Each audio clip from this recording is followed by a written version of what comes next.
यीशु मसीह के नाम से आप सब शुभ संदेश के दर्शकों को फिर से स्वागत करती हूँ। धन्यवाद करती हूँ, परमेश्वर ने हम सबको एक और मौका दिया है कि यीशु मसीह के चरणों में बैठ के कुछ समय बाइबल से हम पढ़ सके, समझ सके, जान सके, अमल कर सके और उनकी आशीषों का हम वारिस बन सके।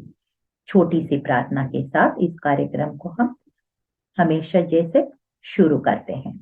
धन्यवाद महान सामर्थ्य पिता, राजाओं का राजा, प्रभुओं का प्रभु, ईश्वरों का ईश्वर प्रभु, हम धन्यवाद करते हैं एक और दिन हम सबके जिंदगी में जोड़ा है। यीशु राजा, आपका वचन बताता है रोमन्स 15:19 में प्रभु आपने पौलुस का प्रचार को प्रभु चिन्ह और चमत्कार के द्वारा साबित किया है और परमेश्वर उनके सेवकाई को इतना आशीषित किया है प्रभु। प्रभु यीशु जो भी तैयारी किया है पवित्र आत्मा के सहायता से प्रभु आप चिन्ह और चमत्कार के द्वारा सेवकाई को आशीष कीजिए और जो दर्शक देख रहे हैं प्रभु उनके जरूरत के अनुसार यीशु के भंडार से हर एक कमी घटी को भर दीजिए और हम सबको एक यीशु मसीह के नाम से एक फलवंत जीवन बिताने में मदद और सहायता कीजिए। यीशु मसीह के जीवित और सामर्थी नाम में इस प्रार्थना को मांगते हैं, सुनिए, ग्रहण कीजिए परम पिता। आमीन आमीन आमीन। जो नया साल के बिल्कुल नजदीक आ चुके हैं और फिर नया साल को दृष्टि में रखते हुए इस विषय को आपके सामने पेश करती हूँ। ये विषय है फोकस फॉरवर्ड, आगे को ध्यान केंद्रित करना है, आगे ही ध्यान केंद्रित करना है। इधर उधर भटकना नहीं है, इधर उधर बहकना नहीं है, आगे को हमेशा हमारे ध्यान को केंद्रित करना है। Focus only forward, not any other side. Hallelujah. इसको मैं वचन से आपको नया साल में यही विषय आप याद रखिए, फोकस फॉरवर्ड। यशायाह 43:16-19। यहोवा जो समुद्र में मार्ग और प्रचंड धारा में पद बनाता है, जो रथों और घोड़ों की और सूरवीरों समेत सेना को निकाल लाता है, वो यूं कहता है, अब बीती हुई घटनाओं को स्मरण मत करो, ना प्राचीन काल की बातों पर मन लगाओ। देखो मैं एक नई बात करता हूँ, वो अब प्रकट होगी, क्या तुम उससे अनजान रहोगे? मैं जंगल में एक मार्ग बनाऊंगा और निर्जल देश में नदियां बहाऊंगा। कितना अच्छा परमेश्वर वादा कर रहे हैं। आप किस मार्ग में चल रहे हैं? जंगल के मार्ग में चल रहे हैं? जंगल में मार्ग नहीं होता है। आपने कभी जंगल में थोड़ा सा भी आइडिया लगाए तो वहां पे घने पेड़ होता है, अंधकार होता है और वो कोई मार्ग वहां बना नहीं होता है। हम देखते हैं शहरों में बड़े बड़े मार्ग बना हुआ, हाईवेज बना हुआ, जो बहुत स्पीड से गाड़ियां जाती है। ऐसे मार्ग जंगल में आपको नहीं मिलेगा। कई बार मार्ग भटकने का भी बहुत चांसेस होता है, लेकिन परमेश्वर का वादा कहता है, मैं जंगल में भी मार्ग को बना सकता हूँ और फिर निर्जल देश में नदियां बहाऊंगा। मतलब वहां पानी का कोई आशा नहीं होगा, ऐसे रेगिस्तान होगा, लेकिन वहां भी मैं क्या बहा सकता हूँ? नदियां बहा सकता हूँ। कहने का मतलब है परमेश्वर का काम का कोई सीमा नहीं है, उनका शक्ति का कोई सीमा नहीं है। मनुष्य से तो असंभव हो सकता है, लेकिन परमेश्वर के लिए कोई काम कठिन नहीं है। इसलिए वो परमेश्वर है, इसलिए हम मनुष्य है। ये अंतर को आपको देखना चाहिए, समझना चाहिए। फिलिपियों 3:13 और 14 उसमें लिखा है, भाइयों, पौलुस कहता है, मेरी भावना ये नहीं कि मैं पकड़ चुका हूं, परंतु केवल एक काम करता हूं, जो बातें पीछे रह गई उनको भूलकर आगे की बातों की ओर बढ़ता हुआ निशानी की ओर दौड़ा चला जाता हूं, ताकि वो इनाम पाऊं जिसके लिए परमेश्वर ने मुझे मसीह यीशु के में ऊपर बुलाया है। देखिए, हर एक साल में है ना, पूरा साल मेहनत करते हैं तो हमें कुछ रिवॉर्ड्स मिलता है, हमें कुछ इनाम मिलता है, या हमें प्रमोशन मिलता है, असेसमेंट होता है हर साल में, हमारे काम का जांच होता है, और फिर हमारे जो अचीवमेंट के अनुसार हमें रिवॉर्ड्स देता है। ऐसे ही परमेश्वर कह रहे हैं कि तुम अगर गलतियां किया तो उसको छोड़ो, वही छोड़ो, लेकिन आपको एक लक्ष्य होना चाहिए, एक निशानी होना चाहिए, और पुराने बातें लेके पकड़ के मत रखना है, और फिर बार बार उस चीज को हम देख के नीचे निराश भी नहीं होना है। बहुत सारे अचीवमेंट किया तो घमंड भी नहीं होना है। Every day like a blank cheque, start with zero, जैसे फ्रेश स्टार्ट करना है, और फिर वो निशानी की ओर, वो लक्ष्य की ओर लगातार बढ़ते जाना है। कई बार लेडीज लोग को, हमको आदत होता है पुराने बातें लेके हम बार बार उस चीज को याद करके हम अपनी जो वर्तमान को भी हम खराब करते हैं, और फिर हमारा भूत तो चला गया, हमारा वर्तमान भी खराब हो गया, तो हमारा भविष्य का भी फिर आशा नहीं रहता है। इसलिए हमको we have to forget the things behind and keep moving. Even we have to forget our achievements, even we have to forget our failures, and every day like a blank check. Hallelujah. इस तरह से हमारी जो दौड़ को हम अच्छी तरह पूरा करना है। ड्यूटरॉनमी 1:6, व्यवस्थावरण 1:6 को इजरायलियों को परमेश्वर कहता है, हमारे परमेश्वर यहोवा ने होरेब के पास हमसे कहा था कि तुम लोग को इस पहाड़ के पास रहते हुए बहुत दिन हो गया है। ये कहने का मतलब है, God wants us always to move forward one level to another level, step by step, day by day, task by task, faith to faith, glory to glory, victory to victory।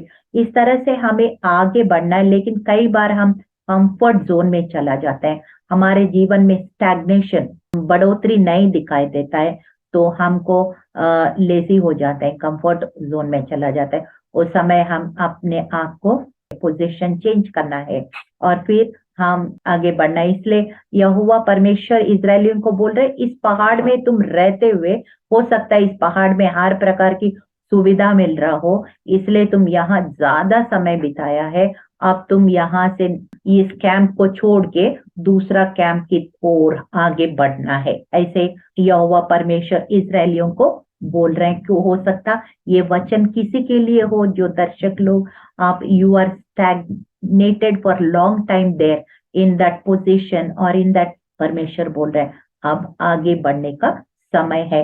नेहिमिया 4:19 और 20 मुझे बहुत अच्छा लगा। नेहिमिया पता है एक बहुत reformer, he is a great reformer, मतलब इजरायली लोग जब वापस आए थे, ये लोग सारे रिफॉर्मर्स है, एजरा, नेहिमिया, जरुब्बाबेल, हेगाई, ये सारे बहुत सारे लोग जो है दोबारा से मंदिर को पुनर्निर्माण करने में, और नेहिमिया खास करके यरूशलेम का जो बहुत बड़े शहर है उसका दीवार बनाने में बहुत बड़ा, 52 डेज में वो उसने यरूशलेम का दीवार, सिर्फ दीवार नहीं बनवाया है, और बहुत कुछ रिफॉर्म्स को भी वो लेकर आया है। तो वो कहता है, वो अपने लोगों से कहता है, नेहिमिया 4:19 और 20 में कहता है, इसलिए मैंने रईसों, हाकिमों और सब लोगों से कहा, काम तो बड़ा और फैला हुआ है, और हम लोग शहरपना पर अलग अलग एक दूसरे से दूर रहते हैं, इसलिए जिधर से नरसिंगा तुम्हें सुनाई दे उधर ही हमारे पास इकट्ठा हो जाना, हमारा परमेश्वर हमारी ओर से लड़ेगा। हम सबको अपने अपने क्षेत्र में काम तो करना है, हम पहले हो सकते हैं, लेकिन हमको एक हमेशा अपनी कान उस तूरी की तरह, तूरी मतलब क्या है, ट्रम्पेट, द नेहिमिया बोल रहे हैं आप लोग काम तो करते रहो अलग अलग जगह में, मतलब एक इधर दीवार बना रहे, एक उस तरफ, ऐसे पूरा मिलके दीवार बनाएंगे ना, तो इस तरह से काम करते रहो अपने अपने क्षेत्र में, लेकिन एक बात याद रखना, हमेशा तूरी का शब्द की ओर अपने कान लगा के रखो। जब नरसिंगा तुम्हें सुनाई देगा, उसी टाइम सब लोग इकट्ठा हो जाना और परमेश्वर हमारी ओर से लड़ेगा। आज भी हम दुनिया की यात्रा में अलग अलग क्षेत्र में अलग अलग तरीके से काम कर रहे होंगे, लेकिन हमको एक काम करना है, हमेशा हमारी कान जो है, नरसिंगा मतलब परमेश्वर की आवाज की ओर हम लगातार सतर्क करना है, ताकि उनकी आवाज सुन के हम लोग उसी प्रकार से हमको करना है। और फिर कई परेशानी है, मुसीबत में है, तो परमेश्वर हमारी तरफ से वो युद्ध लड़ेंगे। यही नेहमिया तरह से बहुत विरोध हुआ है, वो अच्छा काम लोग को करने नहीं देते हैं, कई बार लोग विरोध करते हैं, तो परमेश्वर हमारे तरह से लड़ेंगे और अच्छा काम होने के लिए, सफल होने के लिए हमें मदद और सहायता करेंगे, क्योंकि वो सेनाओं का यहोवा है और उनके पास स्वर्ग की सेना है। बहुत करोड़ों में उनकी सेना है, सेनाओं का यहोवा है, हमें मदद करता है अपने फरिश्तों के द्वारा। इब्रानियों 12:1 में लिखा है, इस कारण जबकि गवाहियों का ऐसे बड़ा बादल हमको घेरे हुए है, तो आओ हर एक रोकने वाले वस्तु, उलझाने वाले पाप को दूर करके वो दौड़ जिसमें हम दौड़ना है, धीरज से दौड़े। कई बार हमें कई चीजें उलझने का, रोकने का बहुत सारे जिंदगी में आते हैं, हमें सीधा मार्ग में दौड़ने के लिए हमें रोकते हैं। हमारे जो कई बार फालतू लफड़ों में हम पड़ जाते हैं और व्यर्थ बातों में साइड ट्रैक हो जाते हैं। ऐसे उस समय हमको बहुत सतर्क रहना है, हमको देखना है हमारी प्रायोरिटीज क्या है, हमारी प्राथमिकताएं क्या है। हम उन छोटी छोटी बातों में अपना ध्यान को भटकने नहीं देना है, और वो बिगर पिक्चर को अचीव करने के लिए छोटी छोटी बातें उसको वहीं पे छोड़ना है, इग्नोर, कई बार इग्नोर करना है, वो ओवरलुक करना है, लेकिन उस निशानी की ओर हम दौड़ते चला जाना है। और बहुत सारे गवाहें हैं, देर आर मेनी विटनेसेस, ऐसे बहुत सारे लोग जो दौड़ को किस तरह से पूरा किया है, वो भी हम बाइबल में पढ़ के सीख सकते हैं। हमारे मिशनरीज जो इस देश में आए हैं, किस तरह से अपना सेवा को पूरा किया है, हम उनके जीवन से सीख सकते हैं। इन सारे गवाहियों से सीख के, और कुछ गलतियां उसने जो ऑलरेडी किया है, हमको उनको छोड़ना है, जो अच्छा काम उसने किया है उनको हमको करते रहना है। इस तरह से हमारी जो दौड़ है, हम पूरा करने वाला बने, ना कि हम बीच में ही थक जाएं, गिर जाएं, वहां पे दौड़ पूरा ना कर पाए, ऐसे नहीं होना है। आपको पता है एथलीट्स जो होते हैं, दौड़ लगाते हैं, वो मिनिमम क्लोथ्स पहनते हैं और अच्छा सा जूता पहनते हैं, और वो इधर उधर कभी देखते हुए आपको नहीं मिलेंगे, सीधा अपना गोल के ऊपर फोकस्ड रहते हैं। हमारा मसीह जीवन भी कुछ ऐसा ही होता है। एक्सोडस 14, 15 और 16 उसमें लिखा है, यहोवा ने मूसा से कहा, तू क्यों मेरी दुहाई दे रहा है? इजरायलियों को आज्ञा दे कि यहाँ से कूच करे, और तू अपनी लाठी उठाकर अपना हाथ समुन्दर के ऊपर बढ़ा, और वो दो भाग हो जाएगा। तब इस्राएली समुन्दर के बीच होकर स्थली स्थल पर चले जाएंगे। हालेलुया। यहोवा परमेश्वर मूसा से लाल समुन्दर, यहाँ पे लाल समुन्दर है और पीछे फीरों की सेना है, इधर पहाड़ है, इधर पहाड़ है, और इजरायली लोग बहुत डर गए हैं। वो लोग सोच रहे हैं हम जल समाधि हो जाएंगे इसमें, क्योंकि जल के ऊपर कोई आज तक चला नहीं है। लेकिन परमेश्वर उस समय मूसा को कह रहे, तू मेरे तरफ क्यों देख रहे? आपके हाथ में लाठी नहीं है क्या?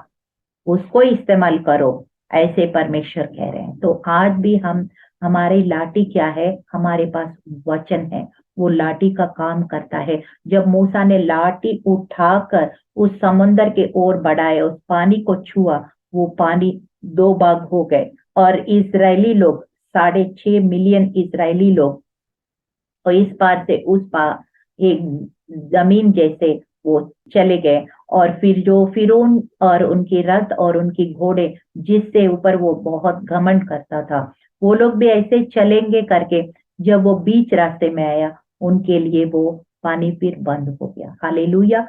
तो हमारे जो हथियार हमें दिया है, दूसरा कुरिन्थियों 10:3 से 5 में लिखा है, जो हथियार हमें दिया है वो शारीरिक नहीं है वरन आत्मिक है, जो शैतान का गढ़ों को ढा देता है। तो इस तरह से वचन के तलवार हम चलाना सीखे, प्रार्थना का जीवन और विश्वास की मजबूती, संगति रखना, रोटी तोड़ना, यीशु का लहू को पुकारना, बहुत सारे हथियार हमें जो दिया है उसको अच्छी तरह हम इस्तेमाल करते हुए हम आगे बढ़ना है। मलाकी 4, 5 और 6, मलाकी 4 का 5 और 6 में लिखा, देखो यहोवा की उस बड़े और भयानक दिन के आने से पहले मैं तुम्हारे पास एलिया नबी को भेजूंगा, और वो माता पिता के मन को उनके पुत्र की ओर और पुत्रों के मन माता पिता की ओर फेरेंगे। ऐसा ना हो कि मैं आकर पृथ्वी को सत्यानाश करूं। यानी कि परमेश्वर का उस दिन आने से पहले, वो उस ग्रेट डे जो दोबारा यीशु मसीह आने का दिन से पहले, परमेश्वर एलिया का आत्मा को भेजेंगे। और वो एलिया का आत्मा क्या करता है कि माता पिता का मन बच्चों की तरह, मतलब एक मेल मिलाप का काम करता है। तो ऐसे ही करके परमेश्वर हमें तैयार करके पूरी तरह से अपने साथ लेके चले जाएंगे। हालेलुया। आज एलिया का आत्मा को हम मांगे तो हम मेल मिलाप का काम यीशु मसीह के द्वारा, जो यीशु मसीह ने परमेश्वर और मनुष्यों के बीच में जो मेल मिलाप की काम किया, हम भी लगातार हम उसी तरह का काम करते रहें। एलिया से बढ़कर यीशु मसीह हमारे अंदर है, तो एलिया कर सकते हैं तो हम भी क्यों ना कर सकते हैं। प्रोवर्ब्स 23:18 उसमें लिखा है, क्योंकि अंत में फल होगा और तेरी आशा नहीं टूटेगा। तो हम लगातार वचन की केंद्रित करके अपने जीवन को आगे बढ़ाएंगे, हमारी आशा कभी नहीं टूटेगा। साम 3:3 में लिखा है, वो तेरा सिर को ऊंचा करने वाला परमेश्वर है। हमेशा हमारे सिर को ऊंचा करने करता है, क्योंकि हमारे सिर को ऊंचा करने के लिए उसने अपने सिर को क्रूस में झुकाया है। हालेलुया। लूक 9:62 यीशु ने कहा, जो कोई अपना हाथ हल पर रखकर पीछे देखता है वो परमेश्वर के राज्य का योग्य नहीं है। यानी कि कहने का मतलब है, कई बार हम हल पे तो हाथ रखा है, लेकिन जब कंकड़ पत्थर आता है, बहुत मुश्किल लगता है, तो फिर हम छोड़ देते हैं क्या जोतना। अगर जोतना छोड़ देते हैं तो फिर वो जो भूमि है नरम कैसे होगी। अगर भूमि नरम नहीं होगी तो बारिश आएंगे तो वो बीज कैसे बोया जाता है। ये सब के लिए परिश्रम चाहिए होता है, रिस्क लेना पड़ता है, कई पसीना छूटेगा। इस तरह से परमेश्वर का ग्रहण करने के बाद भी कई सारे चुनौतियां हम सामना करना पड़ेगा कभी कभी। तो लेकिन हमको जो हल पर हाथ रखे वो पीछे मुड़ के देखेंगे, वो मेरा राज्य के लिए वारिस नहीं है, परमेश्वर ये कहता है। और फिर 1 जॉन 5:14 ये मुझे बहुत फेवरेट स्क्रिप्चर है। पहला यूहन्ना 5:14 हमें उसके सामने जो हियाव होता है वो ये है कि यदि हम उसकी इच्छा के अनुसार कुछ मांगते हैं तो हमारी सुनता है। हालेलुया। उनके इच्छा के अनुसार हम मांगते हैं तो हमें ये हियाव होना चाहिए कि वो सुनता है। हमारा परमेश्वर यीशु मसीह के द्वारा जो हम प्रार्थना विनती उनके सामने रखते हैं, वो देखने वाला सुनने वाला परमेश्वर है। हमारी पेटिशन, हमारी विनती निवेदन उनके सामने हम रखते हैं, जरूर वो हमारा केस फाइल खुलेगा और हमें न्याय मिलेगा, हमारे प्रार्थना का जवाब जरूर मिलेगा, यही वचन बताता है, और वचन बताता है ये हकीकत है। हालेलुया। और 1 पीटर 2:1 और 2 ये बड़ा अच्छा लिखा है, इसलिए सब प्रकार का बैर भाव और छल और कपट और ढा और बदनामी को दूर करके नए जन्मे हुए बच्चों की नए निर्मल आत्मिक दूध की लालसा करो, ताकि उसके द्वारा उद्धार पाने के लिए बढ़ते जाओ। पतरस कहता है कि जैसे एक न्यू बॉर्न बेबी होता है, तो आपने देखा होगा न्यू बॉर्न बेबी कैसे होता है, उनको और कोई काम नहीं है, सिर्फ दूध पीना होता है। और कम से कम 6 महीने तक तो ऐसे खाली दूध दूध दूध पीते रहेंगे, पीते रोते रहेंगे और दूध पीते रहेंगे। और फिर जल्दी जल्दी ग्रोथ भी होता है। 1 साल में बच्चा बहुत जल्दी जल्दी ग्रो करता है। उनका ग्रो करने का कारण क्या है? उनका माँ का दूध मिलता है और उसमें सारे विटामिन मिनरल्स उनको जल्दी जल्दी मिलता है और जल्दी बेबी ग्रो करता है। 3 महीने में गर्दन खड़ा करना, 6 महीने में ऐसे पलटी करना, और इस तरह से बहुत स्टेप बाय स्टेप ग्रो करता है। ऐसे परमेश्वर कहता है, अगर तुम यीशु मसीह के नाम को ग्रहण किया, उद्धार पाया, तुम ऐसे ही नहीं रहना है, आपको ग्रो करना है। और कैसे ग्रो करेंगे? स्पिरिचुअल ग्रोथ कैसे होगा? वचन का दूध हम पीते रहना है, तभी हम ग्रो करेंगे। हालेलुया। इस तरह से हमने देखा है इस नया साल में फोकस फॉरवर्ड, हालेलुया, के 3 बातें हम याद रखना है जब नया साल एंट्री करते हैं। 23 3 बातें याद रखना है। टू एवर्ट जजमेंट, परमेश्वर लगातार हम परमेश्वर के वचन के खिलाफ हम काम करेंगे तो हम हमारे ऊपर बुरे बात हो सकता है, और फिर कुछ न्याय भी हो सकता है। इसलिए हमेशा हम ये याद रखना है, ऑलवेज टू एवर्ट जजमेंट, मतलब परमेश्वर का क्रोध को रोकने का काम करना है। और फिर उसके बाद वही नहीं रुकना है, दूसरी बात में क्या करना है? We have to attract his presence. जब हम स्तुति आराधना करते हैं, परमेश्वर की इच्छा के अनुसार जीवन जीते हैं, तो you will attract his presence in your life. उनकी उपस्थिति को अपने जीवन में आकर्षित करते हैं। दूसरी बात, और फिर वही नहीं रुकना है, और तीसरी बात, आगे बढ़ के you have to release his power on this earth. Hallelujah. उनके सामर्थ को हम अपने परिवारों में, अपने देश में, शहर में, अपने कलिसियाओं में उनके सामर्थ को हम प्रकट करना है, हमारे द्वारा प्रकट करना है। ये 3 चीज हम इस नया साल में याद करते हुए कि हम आगे बढ़ना है, और हम कुछ सिर्फ बोलने वाले नहीं है, वो वहां करने वाले हम बनना है। We are people of action. Hallelujah. Love in action, not in just words. Hallelujah. ऐसे फिर हम जब आगे बढ़ते हैं, कुछ बातें हमको याद रखना। आपको सेक्युलर ऑर्गेनाइजेशन में कोई काम करते हैं, आपने देखा होगा बार बार वो लोग मीटिंग्स बुलाते हैं, अलग अलग डिपार्टमेंट्स का मीटिंग्स बुलाते हैं। क्यों बुलाते हैं? कि हम कितना अचीव किया है, कौन सा गलतियां किया है, कैसे इस गलती को सुधारेंगे, कैसे अपने स्ट्रेंथ को हम मार्केटिंग कर सकते हैं, मतलब ऐसे प्रोडक्ट को कैसे और अच्छा सा पुश कर सकते हैं। बहुत सारे बातें वो एनालाइज करेंगे बार बार, कभी वीकेंड्स में, कभी मंथली, कभी क्वार्टरली, कभी हाफ ईयरली। इस तरह से वो लोग पॉज करके वो अपना एनालिसिस करते रहते हैं।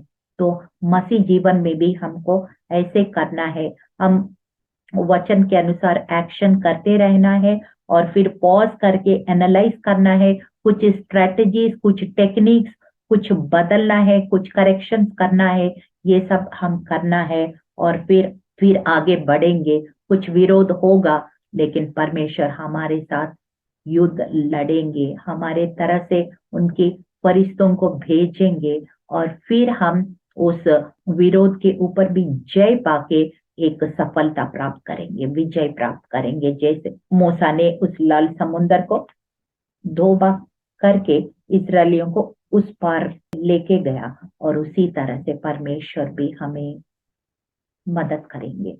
बहुत सारे बातें हमने सीखा है, और इस नया साल में हम परमेश्वर एक रिफॉर्मेशन का साल होगा, एक फोकस फॉरवर्ड मूवमेंट, मतलब बदलाव और रिवाइवल का ये साल होगा। और फिर हम लोग भी बहुत सारे चेंजेस जो करना है, हम चेंजेस करेंगे, और फिर हम जरूर हम कुछ नए चीज को, बदलाव को, रिवाइवल को हम इस साल में हम देखेंगे। हालेलुया।